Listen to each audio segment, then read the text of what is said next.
Sr. Almirante, senhores académicos, senhores, auditores, em primeiro lugar quero exprimir a minha grande satisfação por voltar à Academia de Marinha.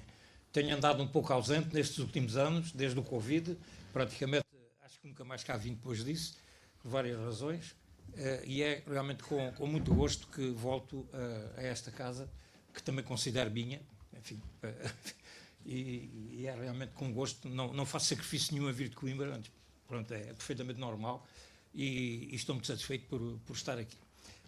Eu já fiz há tempos uma comunicação sobre a navegação romana fora do Mediterrâneo. O Mediterrâneo é o centro do Império, enfim, aí toda a gente sabe, é ali que está, digamos, a essência de Roma, e a navegação aí é intensíssima, naturalmente, não há isso, não vale a pena falar muito nisso. Falei na navegação fora do Mediterrâneo, nessa comunicação. Tratei da navegação no Atlântico, no norte do Atlântico e a sul do Estreito de Gibraltar, e falei um pouco na navegação no Mar Vermelho e no Índico. Eu acho que a navegação romana, ou dita romana, já vamos ver porquê, no Mar Vermelho e no Índico tem uma importância especial e merece algum destaque, algum desenvolvimento maior que aquele que dei nessa outra comunicação. Aliás, hoje em dia há sítios em que a história teima em estar presente, mesmo quando parece que desapareceu, de repente voltamos a encontrar os mesmos sítios que já ouvimos falar noutras épocas, de outra situação. Esta fotografia que está aqui, que é bonita, é a ilha de Socotorá, no Golfo de Aden, que está hoje muito perto de um fulcro, enfim, que aparece todos os dias nos noticiários, não pelas melhores razões, não é? O Estreito de Hormuz, o controle do Golfo Pérsico e do Mar Vermelho, enfim, toda essa situação. De maneira que os romanos também por ali andaram. Este foi um ponto importante da navegação entre o Mar Vermelho e o subcontinente indiano. E o próprio Camões faz já agora, um pouco de literatura também não faz mal nenhum. O Camões tem uma belíssima canção em que ele fala do ambiente hostil do Cabo Guarda-Fui, do Cabo dos Aromas da Antiguidade, e ele diz que é seco, fero, estéril, é uma coisa horrível aquilo. E realmente era um sítio importante também para as navegações portuguesas e para a tentativa de controle do Golfo Pérsico e do Índico, não é, que os portugueses procuravam conseguir nessa altura. Na coisa do Império Romano, as coisas aqui foram um pouco mais pacíficas. Era um grande empório, portanto um porto comercial muito bem situado na rota entre o Mar Vermelho e a Índia e a África também já veremos isso, e realmente são aqueles sítios que teimam em aparecer na história de vez em quando. São os tais shock points, estão sempre presentes, o Estreito de Gibraltar, o Bab el-Mandeb, enfim, o Estreito de Hormuz, Malaca, enfim. Por acaso, o Afonso de Albuquerque sabia muito bem o que é que andava a fazer quando tentou controlar esses shock points, ele sabia, não é? E pronto, às vezes os portugueses esquecem-se que nós também fomos pioneiros, enfim, na geopolítica e na geoestratégia. Às vezes isso fica um bocado para trás, pronto, mas enfim. Vou avançar porque o tempo também é curto e há muita coisa para dizer. Durante muito tempo, a análise destas navegações comerciais, fundamentalmente comerciais, entre o mundo romano e o subcontinente asiático foram um bocado deixadas de lado, porque os especialistas, nomeadamente na universidade, preocupavam-se mais era com o Mediterrâneo, com a Itália, com a Grécia. Bom, havia muita coisa aí para estudar, não valia a pena preocuparem-se com coisas um bocado obscuras que se passavam lá na Índia, ou que se tinham passado na Índia, ou nos portos do Mar Vermelho. Mas é que durante muito tempo houve assim um certo abandono, ou um certo desinteresse por estas matérias da navegação romana no Índico. Isso também refletiu um pouco a historiografia da época. Eu estou a falar do século XIX, XX, não? A historiografia era eurocêntrica, fundamentalmente eurocêntrica. Portanto, era tudo mais ou menos visto a partir da Europa em relação aos que estavam fora. Não é? De maneira que isso também, aquilo era navegações romanas no Índico, era assim uma espécie de curiosidade, digamos assim, uma coisa curiosa e tal, uma chinoiserie, como se dizia no século XVIII, mas que não tinha grande conteúdo, não valia a pena perder tempo com isso. E aí ficamos a dever muito aos militares, nomeadamente oficiais de marinha, que registaram muita coisa na Índia e no Mar Vermelho no século XIX, coisas que hoje desapareceram completamente e que, se não fosse essa informação que ficou em relatórios e em palestras proferidas em associações académicas, hoje muita dessa informação ter-se-ia perdido. Mas com meados do século XX as coisas mudaram um pouco. Mudaram um pouco porque a política mundial também mudou. Não é? Portanto, a Conferência de Bandung foi um pontapé a muita gente, não é? Porque a partir daí começou a ter que se contar com a Ásia, que não contava para nada até 1954. Não é? Portanto, e começou a haver um desvio das atenções, não só da área mediterrânica, começou a haver também investigação sobre o Mar Vermelho, o Índico, os portos do Mar Vermelho, e por aí afora. De maneira que houve uma evolução do estudo destas relações marítimas e hoje em dia temos já uma copiosa quantidade de publicações de qualidade sobre os portos, sobre os comércios, enfim, sobre os contactos, nomeadamente do ponto de vista cultural, que não foram tão frutíferos como às vezes pode parecer. Já vamos também depois tratar desse aspecto. Bom,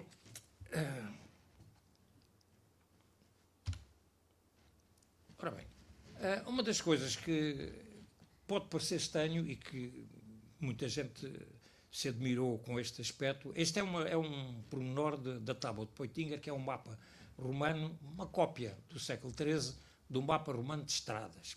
E aqui nesta pontinha do mapa aparece Muziris, que é um dos portos principais da Índia, de contacto entre o Mar Vermelho e o subcontinente indiano, na época, através dos romanos, e aparece aqui um templo de Augusto, que é uma coisa esquisitíssima. Um templo de Augusto na Índia, no sul da Índia, faz pensar, não é? Naturalmente faz pensar, não é uma coisa... templos de Augusto na Península Ibérica, ou na Itália, ou na Grécia, normalíssimo, pronto, no norte da África. Agora, na Índia, aqui ao pé de Mozis, ao pé da tampa urbana, que está aqui a espreitar aqui ao cantinho, em baixo à esquerda, é a ponta de Ceilão, que é a tampa urbana do Camões também, que o Camões também, quando diz, no canto 1 dos Lusíadas, que nós passámos além da tampa urbana, quer dizer que fizemos mais do que os romanos fizeram, porque os romanos termina aqui, de certo modo, o mundo conhecido, porque depois havia umas coisas vagas que eles também considerávamos tudo muito vago, tudo muito cheio de fantasias. Portanto, um templo de Augusto aqui quer dizer alguma coisa, quer dizer que houve aqui algo que justificou a presença de um templo consagrado a Augusto, ou consagrado aos imperadores romanos, sempre mesmo Augusto eram eles todos, de maneira que... Mas o que é importante é a localização nesta zona da Índia. Voltaremos depois a esta imagem, um pouco lá mais à frente. Bom, os caminhos por terra, naturalmente, que existiam. Agora, põe-se logo um problema. Caminhos por terra, transportar por terra mercadorias da China ou do norte da Índia até ao Mediterrâneo era muito complicado. Só se justificava se fossem mercadorias muito valiosas, porque de outra maneira era impossível, com caravanas mesmo de camelos, ou de cavalos, ou de burros, ou de fosse do que fosse, ou de homem, não se justificava. E eram viagens quase de uma vida, a ida e volta eram anos. Portanto, isso não era a solução para aquilo que os romanos desejariam obter na Índia. Fundamentalmente as especiarias, claro, da China as sedas, os tecidos, fundamentalmente, e isso levantava-se um problema complicado. É que o mesmo problema que os portugueses tiveram e os europeus tiveram no século XVI com o Império Otomano. O Império Otomano só deixava passar do Mediterrâneo Oriental para o interior quem eles queriam. Naturalmente, os inimigos não passavam. Portanto, a única solução foi aquela que nós encontramos, foi a Rota do Cabo, para contornar o Império Otomano, que controlava o Mediterrâneo até ao Estreito de Gibraltar, praticamente vinham aqui atacar a costa, não é? Quase todos os anos, se não todos os anos mesmo. A pirataria era uma coisa endémica aqui. De maneira que esta rota terrestre que existia, ligando os portos do Levante, os portos do Mediterrâneo Oriental, enfim, ao norte da Índia, através do que é hoje o Afeganistão, o Irão, o Afeganistão, enfim, e a China, era uma rota muito longa, as viagens eram muitíssimo lentas e, portanto, a quantidade de carga que se podia transportar também era muito limitada. Os navios que viajavam, os navios romanos, enfim, atrás romanos, que viajavam para a Índia, eram navios equivalentes àqueles que o Digesta, que é um código de leis que recolheu muita legislação romana anterior aos bizantinos, ao Justiniano, especifica que os navios ao serviço da Anona, que era o abastecimento de cereais à cidade de Roma, cereais e, enfim, vinho também e azeite, deviam ter uma capacidade de carga de 340 toneladas. Hoje isto parece 240 toneladas, isto não é quase nada, mas na época era muito. Um navio com capacidade de transporte de 340 toneladas era um navio muito grande, era um navio para aí com 40 metros de comprido, já era uma coisa realmente grande. Ora, os navios que faziam esta rota para a Índia, sendo navios desse porte, tinham uma capacidade de carga infinitamente superior às caravanas terrestres, mas uma capacidade muitíssimo maior. Portanto, estas rotas terrestres continuarão a existir sempre, são muito conhecidas. Na Idade Média era o que se praticava praticamente, era estas rotas através da Pérsia e do norte da Índia, enfim, em direção à China. O livro do Marco Polo descreve isto tudo, com mais umas coisas que ele está inventado lá pelo meio, porque aquilo parece não era exatamente como ele disse. Quem conta um conto acrescenta um ponto, ainda por cima aquilo foi ditado, não foi ele que escreveu, foi ditado na prisão e tal. É um bocado complicado. Mas pronto, estas coisas do Oriente têm sempre uma certa fantasia, porque senão também era uma sensaboria falar só do que é que se comprava e do que é que se vendia, não tinha grande piada, não é? Portanto, é preciso meter assim sempre umas historietas, enfim, para cativar o leitor. Portanto, esta rota não resolvia o problema, até porque tínhamos aqui um problema geopolítico complicado, não é? Para o Império Romano. O grande inimigo do Império Romano no Oriente era primeiro o Império Parta, depois o Império Sassânida, então, a Pérsia, portanto, simplificando, o Império Persa, que esteve em guerra permanente quase sempre com o Império Romano no Oriente.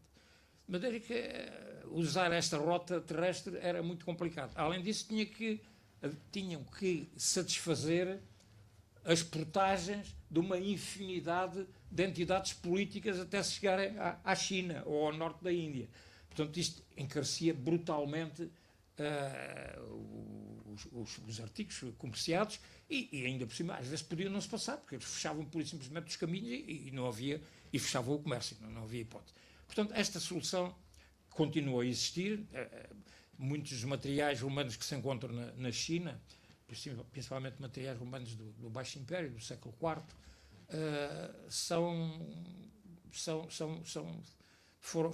foram levados através da rota terrestre. Por exemplo, os vidros que aparecem, há muitos vidros romanos na China, tardios, do século IV, V.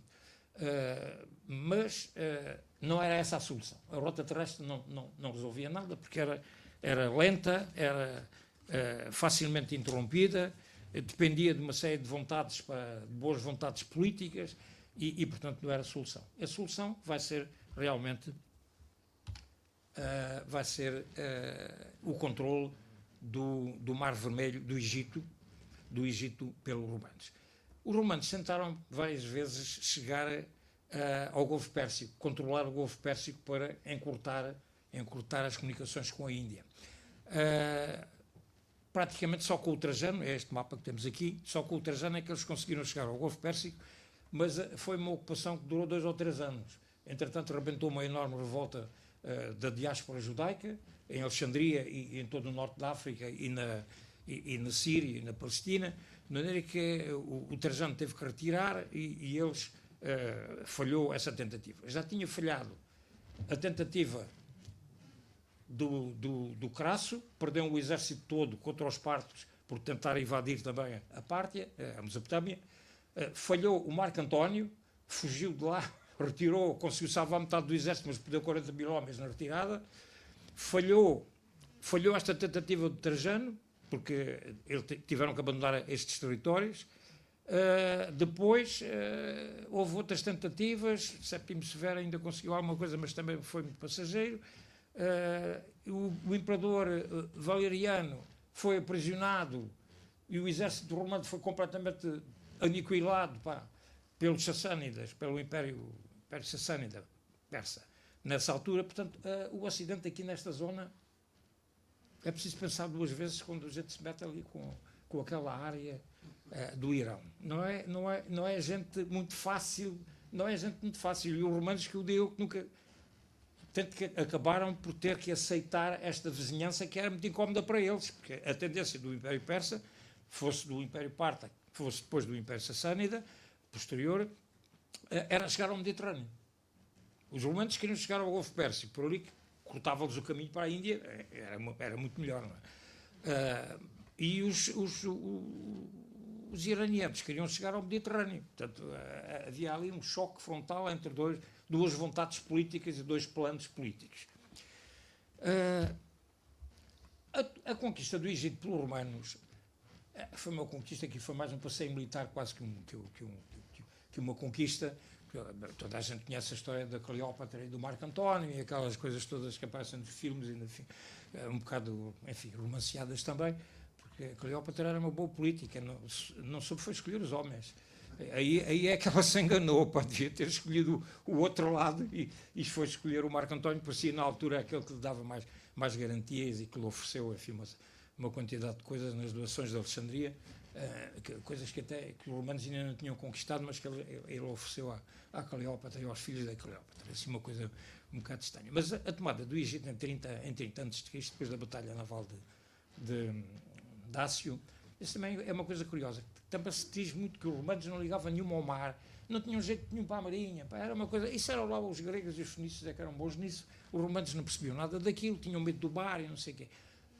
Os grandes momentos da história de Roma passaram-se no mar, nas primeiras guerras púnicas, que eles deram cabo dos cartagineses, que eram, enfim, nessa altura, a superpotência marítima da época, que conseguiram dar cabo deles. Os tais romanos não percebiam nada do mar, não percebiam nada daquilo. E depois a Batalha de Ácio, que marca o fim da República e o começo do Império. Foi uma batalha decisiva. Né? Foi uma batalha que até quem diga que não foi uma grande batalha, que aqui foi um bocado...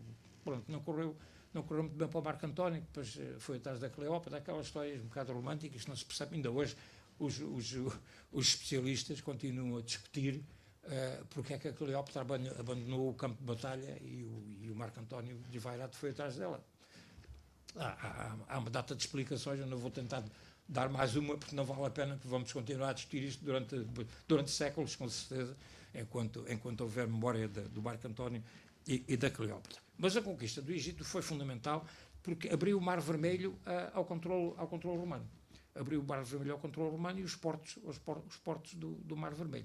Temos aqui uma série deles. Miosomos era um grande porto, um dos terminais das rotas que ligavam à Índia, e cá embaixo, no sul, no extremo sul, Berenice, ou Berénica em grego, que era também um desses pontos terminais das linhas que depois ligavam o Egito à Índia. No norte, aqui do Golfo do Suez, o porto de Clisma corresponde hoje ao Suez. Havia um canal que saía daqui, que foi depois restaurado pelo imperador Trajano, e que permitia aos navios subirem e ganharem o Nilo e atingirem Alexandria. Não era muito normal, porque os ventos na zona meridional do Mar Vermelho não são muito constantes, são ventos difíceis. E a navegação à vela tem os seus quês, não se vai para onde se quer e quando se quer, vai-se como se pode e como se pode, não é assim muito fácil. De maneira que eles preferiam desembarcar as mercadorias em Berenice ou em Miosomos e depois seguiam por terra até ao Nilo, até Coptos, e de Coptos depois desciam o Nilo até Alexandria. Portanto, fluvial e marítimo. Portanto, por domínio absoluto, claro que tem aqui um trajeto depois por terra. O Plínio Velho, descreve-nos muito bem como é que se fazia, como é que funcionava este movimento entre a Índia e o Egito, e inclusive descreve com pormenor como é que se organizava depois o transporte dos artigos dos portos para o Nilo. A partir de Berenice levavam 12 dias a fazer a viagem por terra, com caravanas terrestres, aí tinha que ser mesmo por terra.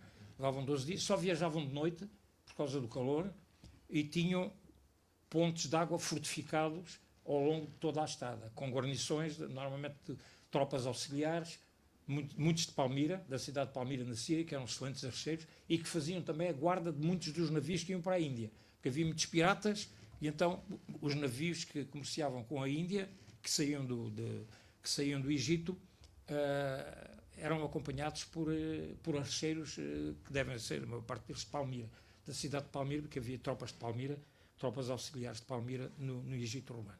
E lusitanos também, algumas destas unidades há uma corte lusitana num destes fortes perdidos lá no fundo do Egito, uma curiosidade. Mas sim, no Azari também, como é que os lusitanos, são tropas auxiliares que foram recrutadas aqui na Península e foram parar ao Egito.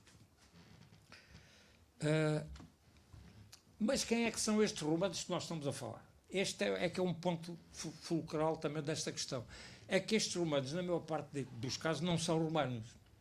Não são romanos. É gente do Egito, helenizado, que utilizam o grego como língua de comunicação, língua franca. O grego é a língua franca do Mediterrâneo Oriental e do Mar Vermelho, como nesta inscrição do Porto de Berenice. É uma inscrição em honra da deusa Ísis, uma deusa egípcia helenizada, tem uma versão helenística que é um bocado diferente da versão, enfim, tradicional egípcia, antiga, e é uma inscrição em honra do secretário, do recebedor dos impostos em Berenice. Tudo escrito em grego e datado com o nome do imperador Cláudio, ano 49, está aqui bem baixo, autocrator, imperator, é o termo grego para imperador, e o nome dele, o nome do imperador e tal.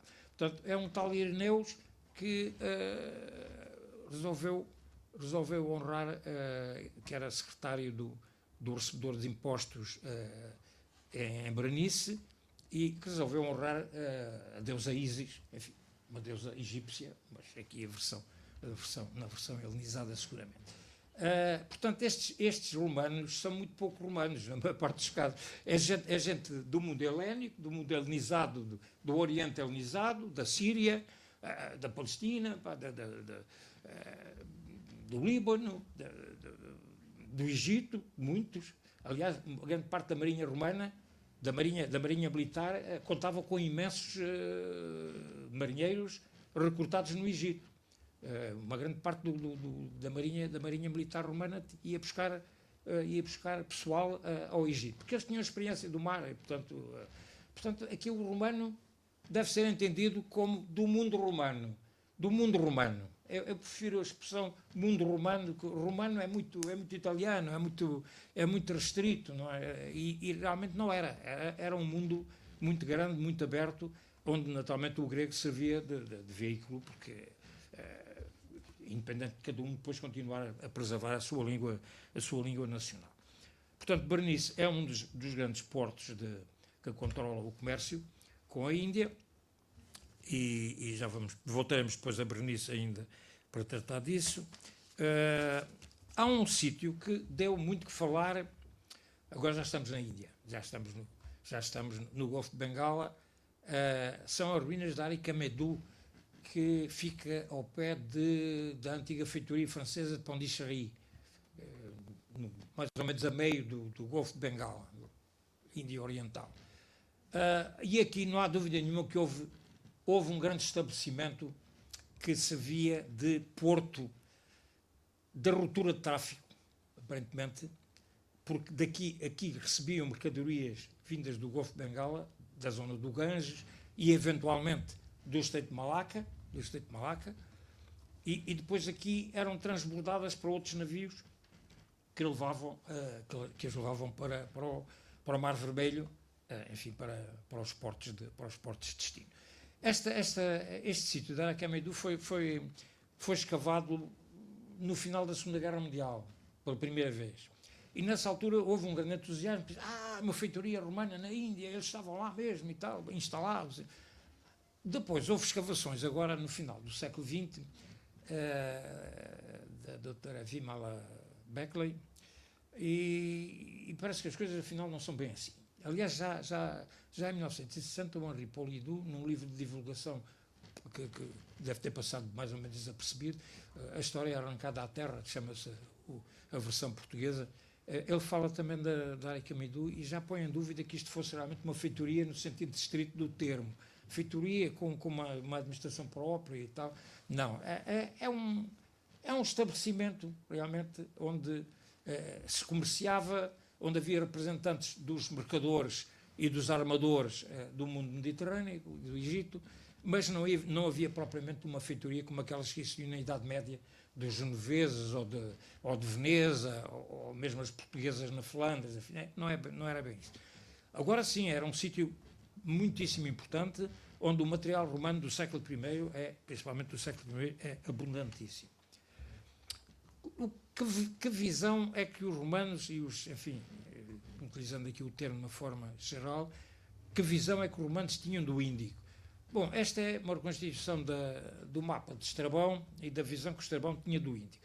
Há aqui um ponto importante, é que é a ligação entre o Índico, o mar Eritreu, o Índico, e o Atlântico. O Estrabão considerava que o Índico e o Atlântico estavam em contacto. Portanto, podia-se andar de um lado para o outro. Só que ele punha em dúvida que se pudesse fazer isso por causa do calor.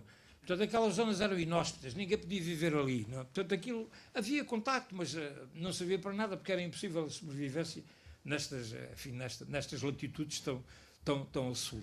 Portanto, por acaso, não resolvia grande coisa. Não se navegava por aqui.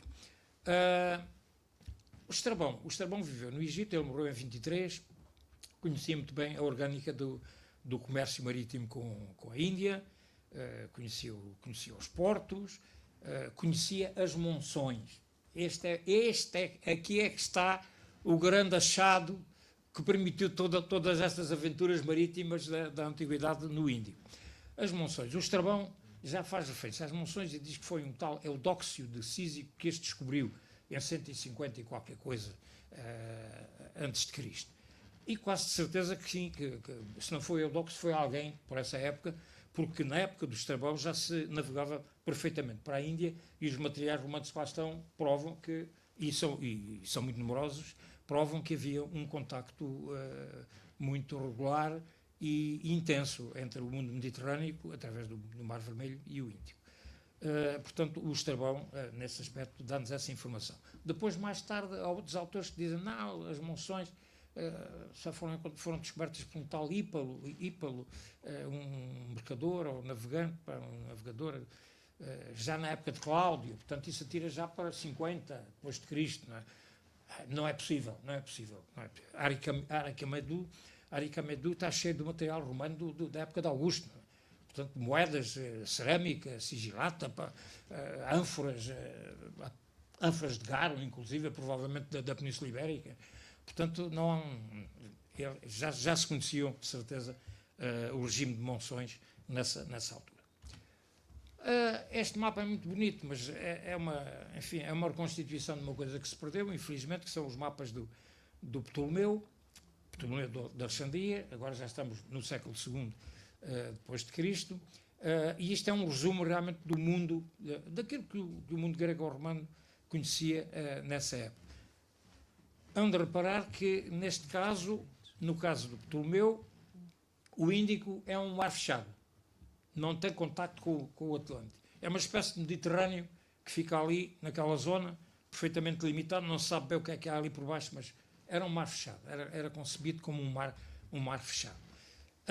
A Índia está muito distorcida, Taprobana é uma coisa enorme, a ilha tem um tamanho aqui despropositado, aqui esta zona do Estreito de Malaca e tal também é tudo muito confuso, e a China lá para cima e tal. Mas pronto, este era aquilo que no século II, como síntese, digamos assim, se conhecia do Índico e do seu contacto através do Mar Vermelho com o Mediterrâneo.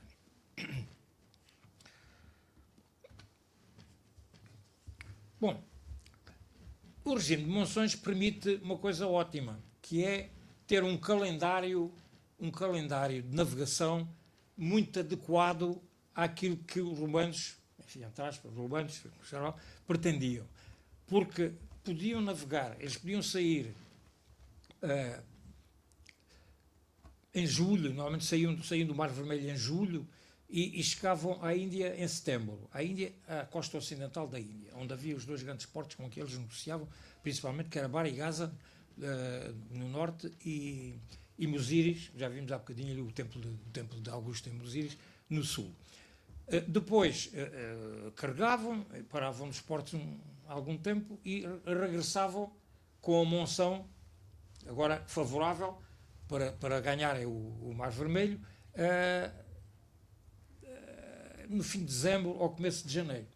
Isto fazia com que chegassem aos portos do Mar Vermelho, aos portos romanos, a Berenice ou a Mios Hormos, ou a Leucaicomes, no lado da Arábia, numa altura ideal, porque lhes permitia descarregar as cargas e ganhar a navegação no Mediterrâneo, que começava nessa altura.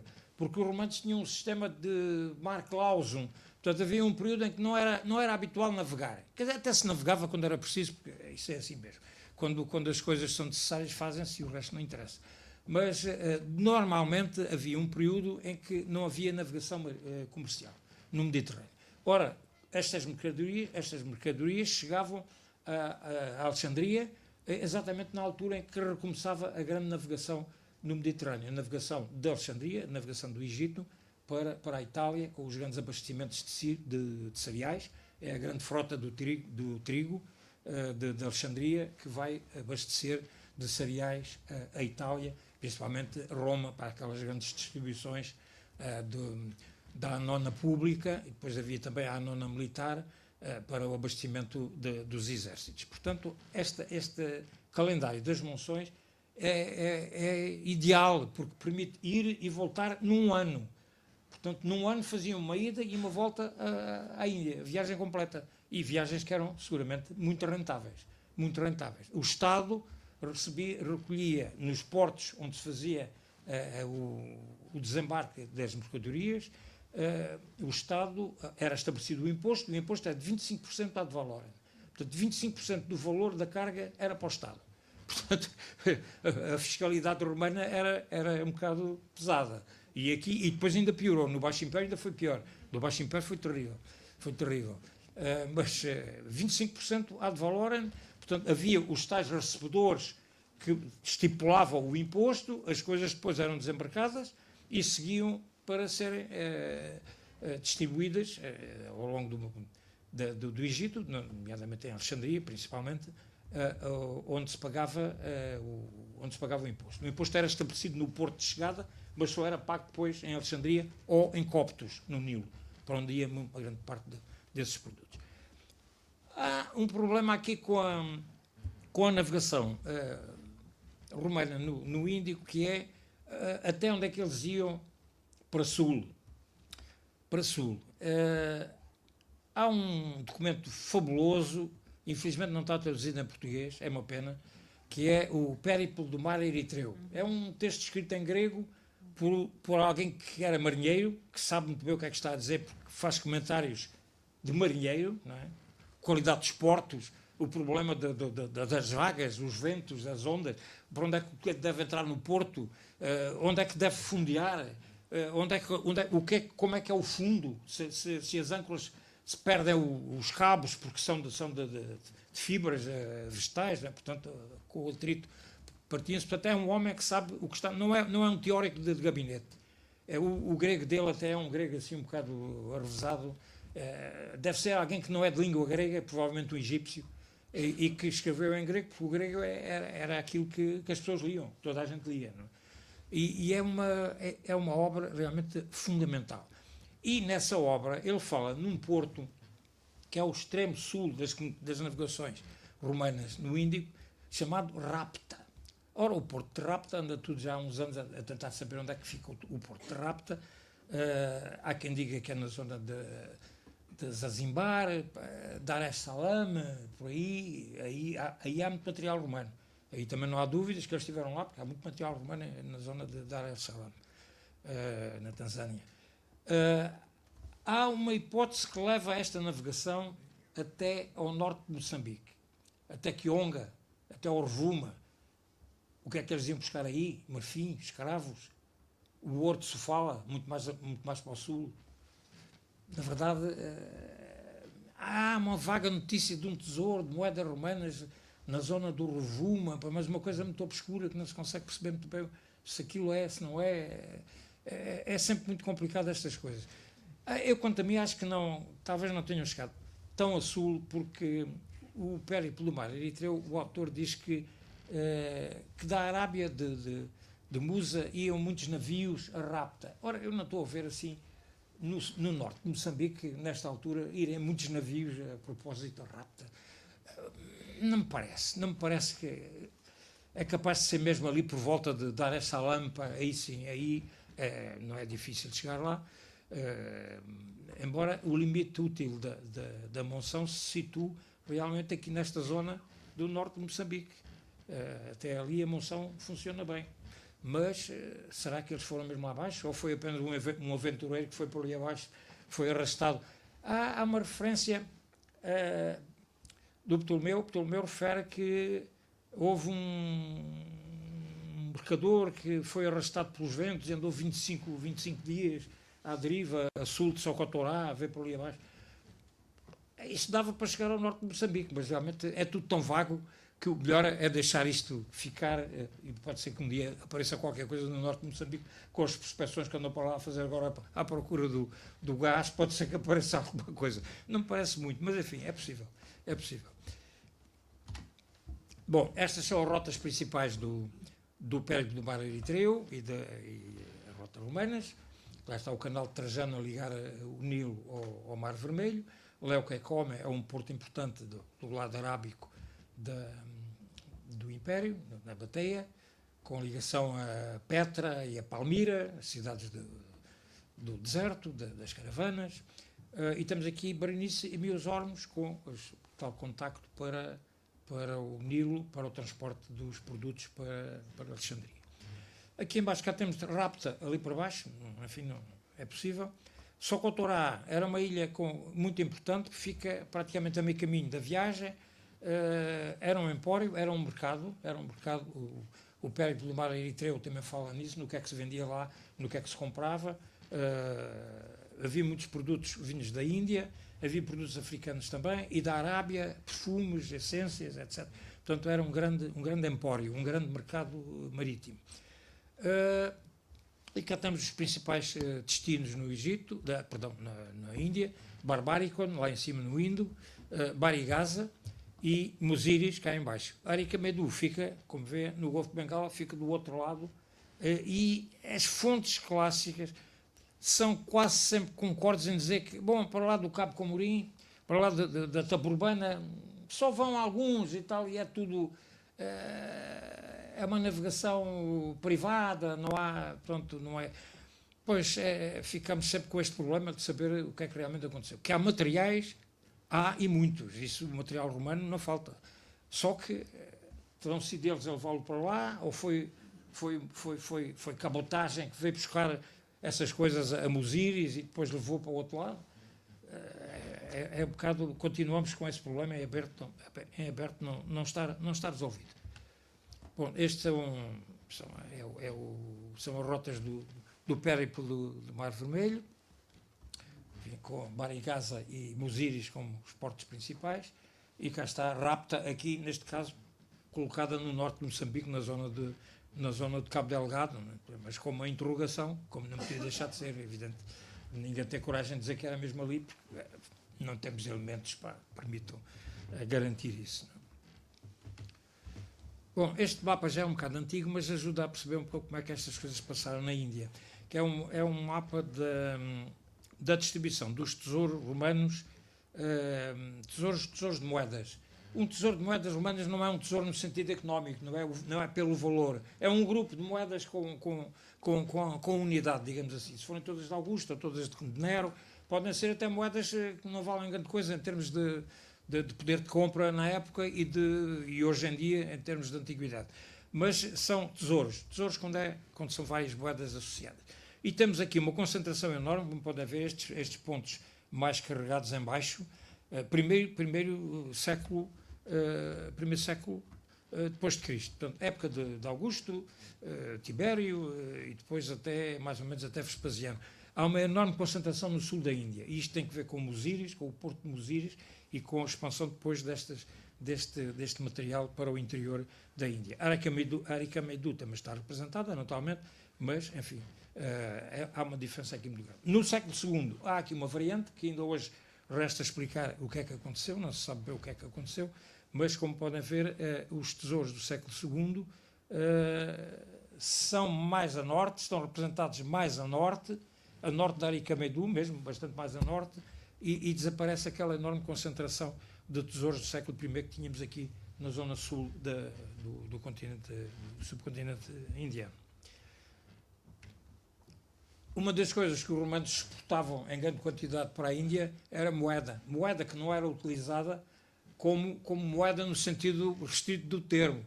Era moeda para entesourar, digamos, era moeda que valia pelo valor do metal. Tanto que muitas vezes faziam esta marca e não utilizavam-nas como moeda de circulação, não é? Era moeda para entesouramento. Ouro e prata, naturalmente. Há um poema tamil do século II que fala de um porto cheio de marinheiros de vários povos e tal, onde chegam os navios dos de Havana, que é como são definidos os ocidentais nessa fonte tamil. Os de Havana enfim, é gente que vem do Ocidente, que vem do Mar Vermelho, que vem do Egito, do mundo romano, onde se encontram os navios muito bem, os belos e bem construídos navios dos de Havana, que trazem ouro e levam pimenta. Portanto, está lá tudo dito como é que isto funcionava. O grande móvel aqui é o negócio das especiarias, como foi durante muito tempo, não é? E eles, naturalmente, o que lhes interessava era o metal nobre, não lhes interessava nada moedas de cobre ou a cerâmica chegava lá, mas enfim, também não era uma coisa muito... normalmente essas coisas voltam nos fretes de retorno. São os fretes baratos em que os navios trazem o que há nos portos só para não virem em lastro. Ora, aqui a coisa funciona ao contrário. A carga valiosa era aqui para lá. A carga que eles traziam, aliás, perdão, a carga valiosa, sim, também era o metal, eram as moedas, mas a carga valiosa era a que eles traziam da Índia e não aquela que levavam para lá. Aí é que era aquilo que lhes interessava aos romanos. Bom, que tipo de navios é que eles utilizavam? Eu vou acelerar um bocadinho, não sei bem que horas são, eu começo a falar depois de esteio. Isto é muito curioso, porque este navio aparece num sítio improvável. Há sítios improváveis, realmente, onde acontecem coisas improváveis e nós ficamos sem perceber muito bem, às vezes, porque é que as coisas acontecem. Este navio, esta representação de navio, é um navio grande, é um navio oceânico, seguramente, foi encontrado em Palmira, no deserto da Síria, no meio do deserto. Isto faz parte do mausoléu de um armador e mercador de Palmira, riquíssimo, um tal Aurelius Marona, que mandou construir um grande mausoléu decorado com este navio, e tem uma caravana também de camelos carregados e tal. Portanto, era um homem da finança, digamos assim, armador, que quis também ter um navio representado no seu mausoléu. É um navio de grandes dimensões, não é exatamente como os navios romanos do Mediterrâneo, e até levanta aqui o problema da vela. Será que isto é uma vela redonda ou é uma vela redonda mal representada? É uma vela redonda que tenciona dar a ideia de movimento? Ou estamos aqui com uma vela latina? Também não parece, mas aqueles risos ali... Mas é um bocado complicado. O navio não é exatamente como os navios representados nos relevos romanos e nos mosaicos romanos. Aqui com certeza, um navio do Mar Vermelho. Agora... de onde é que ele é, se é do mundo romano ou se é de fora, já é mais complicado. Deve ser do mundo romano, porque o armador era de Palmira, portanto, estamos a falar do Império Romano. Às vezes são aquelas coisinhas pequeninas que levantam os grandes problemas. Não é? Este é um bocado de cerâmica, é uma estaca, um bocado de cerâmica com um grafito de um navio de Berenice. Este é de Berenice, é lá do sul do Egito. Esta vela será uma vela redonda, é uma vela latina, são os cabos de controle da verga, não se percebe muito bem, ficamos na dúvida. Não é impossível, às vezes é preciso lançar assim umas coisas um bocado para a discussão, não é impossível que no Mar Vermelho e na Índia se usasse já a vela latina. Porque nós temos a certeza absoluta, a partir do século II, a vela latina está presente no Mediterrâneo Oriental. Há representações, no Museu do Pireu, no Museu de Atenas, no Museu Arqueológico de Atenas, há uma representação muito boa de um navio de vela latina do século II depois de Cristo. Portanto, não há dúvida que eles conheciam a vela latina no século II. Não era muito divulgada, não era muito usada. A vela redonda é que era, enfim, a vela que predominava. No século IV, de certeza absoluta que a vela latina se utilizava já largamente. Há uma descrição do Sinésio, foi bispo de Alexandria, de uma viagem que ele fez ao longo da costa da Líbia, em que o navio, ele descreve tudo aquilo e a manobra é nitidamente a manobra de um navio de vela latina. Os navios de guerra bizantinos, muito cedo, começaram a utilizar velas latinas. Há um mosaico na Turquia, Kerkeres, o mosaico Kerkeres, tem um navio do século V, é uma vela latina de certeza absoluta, não pode ser outra coisa. É um belíssimo mosaico com um navio com uma vela latina. Agora, de onde é que ela veio? Veio do Mar Vermelho e do Índico e foi introduzida no Mediterrâneo? Não sei. Esperemos que apareçam outras coisas. Por enquanto, os dados são poucos, não é? Enfim. Este é um grafito também num tijolo. Este é um navio indiano, de um tijolo encontrado nos arredores da Arequimedu, perto de Pondicherry. É a popa do navio, com os lemes laterais, tradicionais. Provavelmente era um navio de dois mastros. Tem ali uma estrutura complicada ali, parece um castelo da popa ou qualquer coisa esquisita, não se percebe muito bem o que é, mas também faz parte, temos que levar para a discussão também do tipo de navios, porque muita desta navegação era feita por navios indianos, que iam até o Egito, até Clisma. Há testemunhos e além disso há inscrições em Tamil, há Ostraca em Miosormos, há Ostracas e em Clisma também em língua tamil, portanto não há dúvida nenhuma que eles chegavam mesmo ao Golfo de Suez. Portanto, será que estes navios se encarregavam do transporte dos produtos depois até o Mar Vermelho? É possível. Numa moeda indiana de um rei que tem um nome esquisito, se chama Polilium, Shastipruta, qualquer coisa, bem, que são os nomes esquisitíssimos destes reis do Decão, do século II. Tem um navio que é muito parecido com aquele que vimos há bocadinho naquele grafito do tijolo. Pá. 2 mastros. Que tipo de velame é que ele tinha? Não tem vergas, não mostra nada, não sabemos. Realmente tem aqui os lemes de popa, bem identificados, mas de resto não se consegue perceber muito bem. De maneira que temos este problema de saber se a vela latina tem alguma coisa a ver com este movimento Índia, Mar Vermelho, Mediterrâneo, ou se por acaso, enfim, não tem nada a ver com isto. Bom, há um documento famosíssimo que é o Papiro de Muziris, mais uma vez Muziris, estamos sempre a voltar a encontrar Muziris.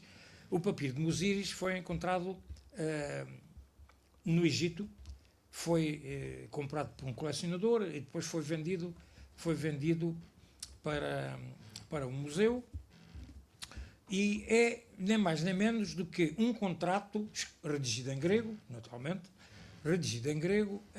um contrato de empréstimo para comprar mercadoria na Índia, em Muziris, no porto de Muziris. O navio chamava-se Hermapollon, tem um nome grego, completamente grego. Conhece-se o nome de outro navio também, do Ostraca de Berenice, que se chama Gymnasiarchis, também nome grego. Portanto, estes navios, isto é quase tudo gente do mundo grego oriental.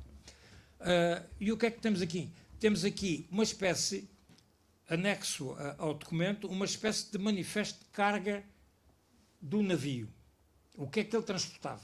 Marfim, seda, musselina e especiarias.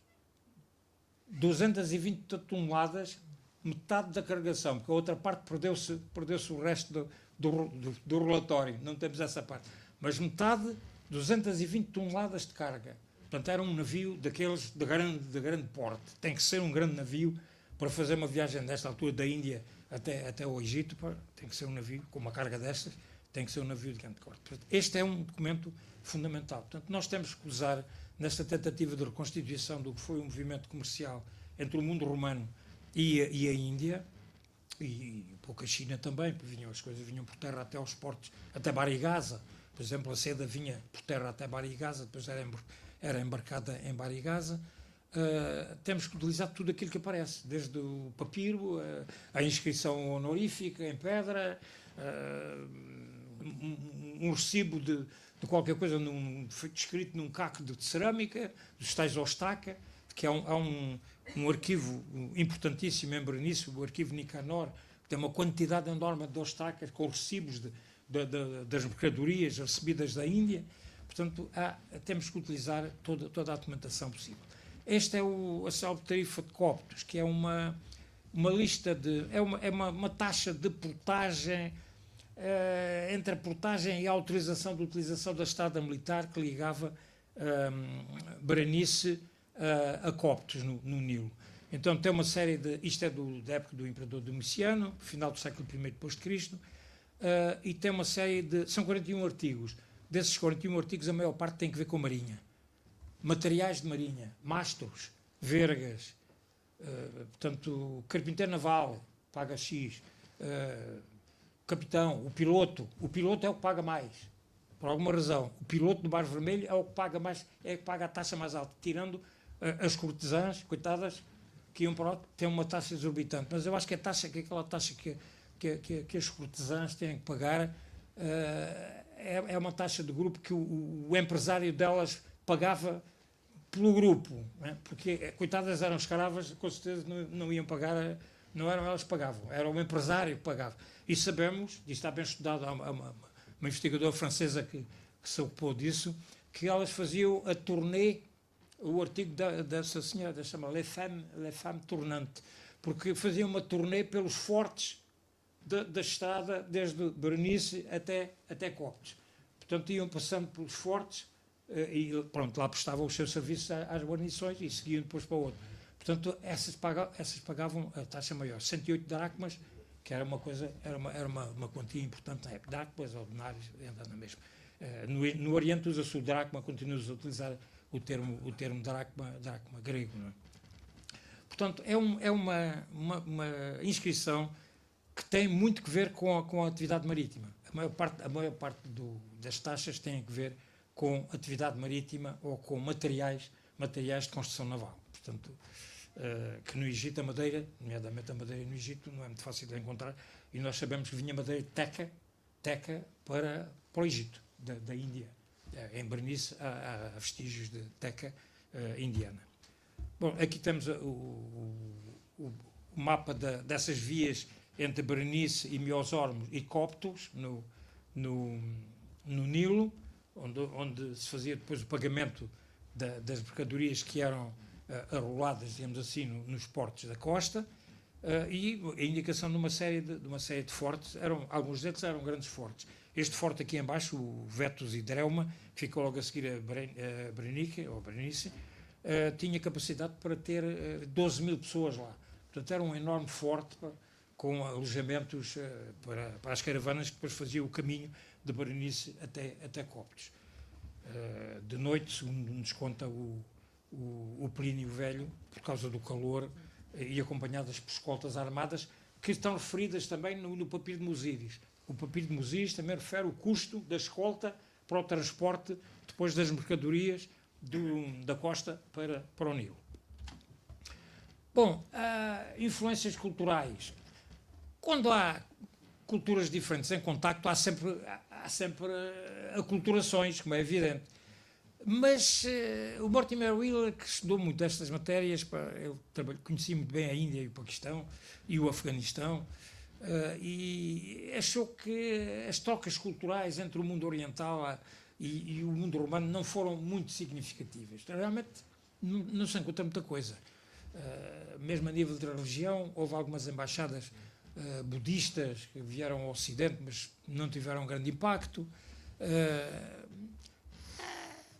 No fundo, a cultura clássica, a cultura mediterrânica, já estava tão ancorada que nessa altura ainda não estava preparada para grandes trocas culturais, digamos assim, em termos de religiões ou de comportamentos. Portanto, não houve um impacto social muito grande destas relações. Claro que aparece, assim como aparecem materiais romanos na Índia e na China, também aparece alguma coisa da Índia na Itália, mas muito pouco. Esta é uma peça famosíssima, porque é das raras encontradas até hoje em território italiano. É a deusa Lakshmi, a deusa da fortuna, a deusa da sorte, pouco deusa também do amor e tal. Portanto, uma deusa muito ligada ao mundo comercial, como a Ísis helenística também teve uma grande aceitação entre o pessoal marinheiro e entre os militares e tal. Portanto, há muito pouca coisa.